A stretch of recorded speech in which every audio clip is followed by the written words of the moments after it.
Hi friends, welcome to JBK promoters. இப்போ நம்ம பார்க்க போகிறது பார்த்திங்கன்னா ஒரு லேண்டு தான். இந்த லேண்டும் பார்த்திங்கன்னா உங்களுக்கு கிருகம்பாக்கம் நியர்பை தான் வரும். அதே போல் அனகாபுத்தூர், பல்லாவரம் எல்லாமே உங்களுக்கு நியர்பை தான். இங்கேருந்து போரூரும் உங்களுக்கு நியர்பை தான்.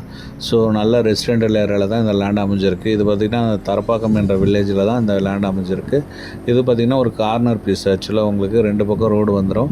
உங்களுக்கு மேற்கு தெற்கு ரெண்டு பக்கம் ரோடு வந்துடும். அதாவது வெஸ்ட் பேசிங் அண்ட் தெற்கு பேசிங் 30x30 சைஸ். இது 30x30 மொத்தம் பார்த்திங்கன்னா உங்களுக்கு 900 ஸ்கொயர் ஃபீட்டு இப்போ அவைலபிளாக இருக்குது நம்மக்கிட்ட. 4300 ஃபேர் ஸ்கொயர் ஃபீட்டு நெகோசியபிள் தான், பேசிக்கலாம். ஸோ இதோட இது ஒரு சிஎம்டிஏ தான். உங்களுக்கு லோன் வேணாலும் நம்ம லோன் பண்ணி கொடுக்கலாம். ஸோ உடனே பாருங்கள், புக் பண்ணுங்கள். ஏன்னா கார்னர் பீஸுன்றது உங்களுக்கு ரேரு. ஸோ கார்னர் லேண்டு வந்து உங்களுக்கு அழகாக இருக்குது. அதே போல் சைஸ் பார்த்திங்கன்னா உங்களுக்கு 30x30 வரும். நல்ல ஃப்ரண்டேஜோடு இருக்குது அவைலபிளாக. ஸோ மிஸ் பண்ணாதீங்க. ரெண்டு பக்கம் ரோடு, கார்னர் பீஸு. ரெண்டு பக்கமே உங்களுக்கு ஒரு பக்கம் 20 அடி ரோடு வரும், ஒரு பக்கம் உங்களுக்கு 16 ஃபீட் ரோடு வரும்.